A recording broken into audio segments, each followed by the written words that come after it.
What if death was never the end? What if the soul wasn't meant to vanish, but to return, again and again, carrying memories it couldn't speak of? There was a time when this wasn't a radical idea. It was truth. Ancient spiritual lineages from east to west taught that life was not a line, but a wheel, that we don't die, we revolve, and each revolution carries a lesson unfinished. But then, something changed. A silence descended. Texts disappeared. Beliefs were reshaped, not by revelation but by control. The doctrine of rebirth was quietly erased, not because it was false, but because it was too powerful, because it told people they didn't need permission to evolve, that the soul's journey wasn't owned by priests or papacy, but by consciousness itself. Imagine a world where people remembered who they had been, who they were becoming. Imagine how dangerous that would be to a system built on fear, guilt, and finality. Reincarnation didn't disappear, it was buried. And like all buried things, it waits under layers of dogma for the seeker to come digging. Early followers of Christ didn't all speak of sin and salvation. Some spoke of return, of remembrance. They believed the soul was on a long journey through many lives, each one a chapter in a much vaster book. These ideas weren't heresy, they were common among early Gnostic sects and mystics.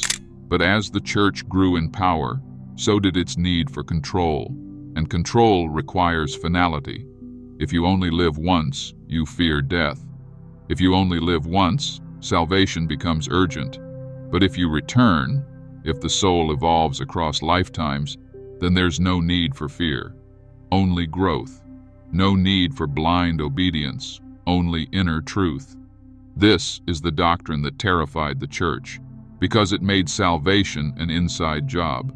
It told people, your soul doesn't need saving, it needs remembering. And so, councils were formed, texts were edited, scrolls were lost, not because they lacked wisdom, but because they gave too much of it to the individual, too much freedom, too much power. And power, once awakened in the people, is something no empire wants to face. Reincarnation isn't a new idea, it's an ancient one, older than scripture, older than dogma. The Egyptians believed in the soul's cycle through time. The Hindus mapped karma across lifetimes. Even early Jewish mystics whispered of Gilgul, the rolling of the soul. This wasn't fantasy, it was spiritual architecture, a blueprint for growth through experience. But once power centralized, this idea became dangerous. If people believed they had more than one life, they couldn't be coerced by fear. They wouldn't rush to obey. They wouldn't panic at the thought of eternal damnation. They'd reflect. They'd question. And questions are dangerous when control is the goal. So the doctrine of one life, one judgment, one chance was cemented. And yet, whispers remained. Buried in apocryphal texts, echoed in the teachings of mystics, because the soul remembers what doctrine tries to erase. And every now and then, someone is born with memories that don't belong to this life, dreams of temples they've never seen, languages they've never learned, and a feeling that time isn't straight, it's circular. They erased this truth from doctrine, but you found it again, for a reason. Subscribe and let your soul remember what history tried to make you forget. So, why did the church erase it? Not with fire, but with silence. In the early centuries, many sects of Christianity believed in the soul's journey across lifetimes. The Gnostics taught that the spirit descended into matter again and again, to learn, to refine, to awaken.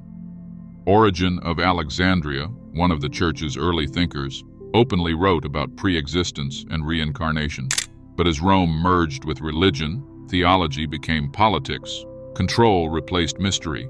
A soul that reincarnates can't be threatened with eternal hell. It will have more chances. It might even discover its own divinity. That kind of freedom unraveled the grip of institutions. So a council was called, doctrines were edited, and Origen, branded a heretic centuries later, his works burned, his ideas buried, not because they lacked truth, but because they granted too much of it. The power of reincarnation is not just metaphysical, it's revolutionary. It says, you are not here once to be judged. You are here again and again to remember. Reincarnation wasn't erased just to change theology. It was erased to control time. If you believe you only live once, you rush, you fear, you comply. But if you knew your soul returns, if you knew life is a spiral, not a line, you'd slow down, you'd question the rush, you'd stop trading your freedom for promises of salvation. That's what made reincarnation dangerous. It frees you from urgency, from fear-based obedience. It teaches that mistakes are not damnation, but lessons, that suffering is not punishment, but refinement, that death is not an end, but a door. In the spiral of lives, you are not lost, you are learning. And the more you remember, the more you rise. That's why those who seek power over others must sever you from your past, must tell you, this is your only chance, must say, you were born broken and need saving, because once you remember that you've walked this path before, you stop crawling and start walking as someone who has already survived. The idea of rebirth wasn't just about coming back, it was about evolving, growing the soul across lifetimes. And that terrified those in power, because a soul that evolves doesn't stay obedient, it questions, it remembers, it breaks the spell. That's why rebirth had to be buried, not because it wasn't true, but because it gave people too much inner power. If your soul has been here before, then you carry wisdom older than Scripture. You don't need to be saved, you need to be awakened. The Gnostics believed that the soul descended into form again and again, each time to remember a little more.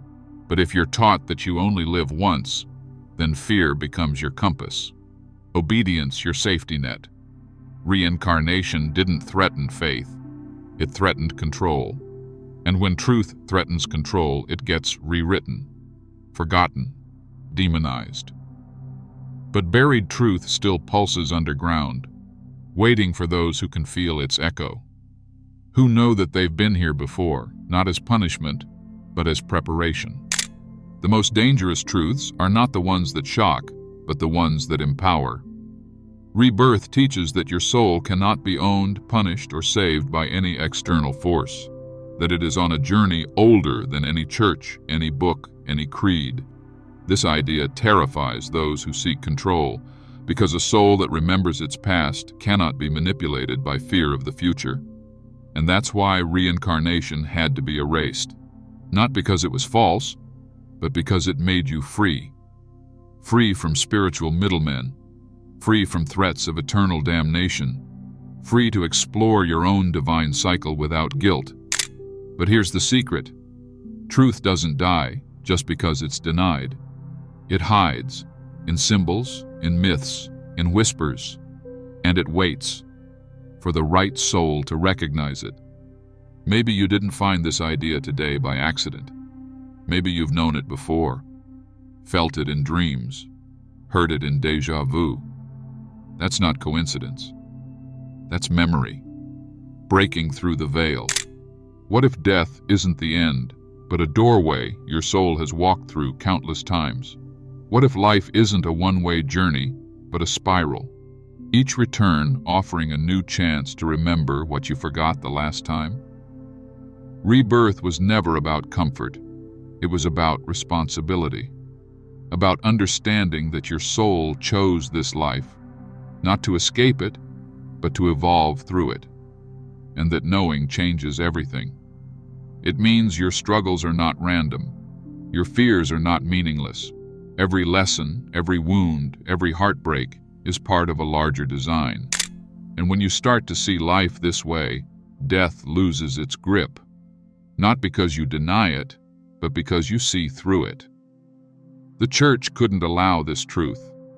A soul that remembers its past doesn't beg for salvation, it reclaims its power. That's why they buried it. But buried truth is still truth. And when it rises again, as it is now, it doesn't come with force. It comes with remembrance, not as a belief, but as a knowing. You don't need permission to awaken. only the courage to remember. If the soul lives more than once, why would anyone want you to forget that?